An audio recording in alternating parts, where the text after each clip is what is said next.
మహాభారతానికి సంబంధించి ఒక చిన్న కథ తెలుసుకుందాము. ఇందులో కురుకుమారులు, వారి వివాహము.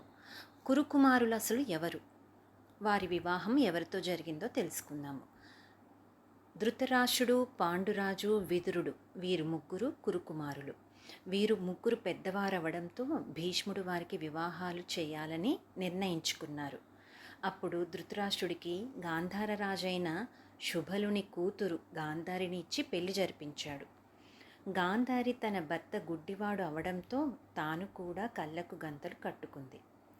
పాండురాజు కుంతి స్వయంవరంలో ఆమెను వివాహం చేసుకున్నాడు. ఆ తర్వాత భీష్ముడు మాద్రి అనే మద్రరాజు సోదరిని పాండుకు ఇచ్చి రెండో వివాహం చేసి ఆమెను కూడా హస్తినాపురానికి తీసుకొచ్చాడు. విదురుడికి పారశవి అనే కన్యతో వివాహాన్ని భీష్ముడు జరిపించారు.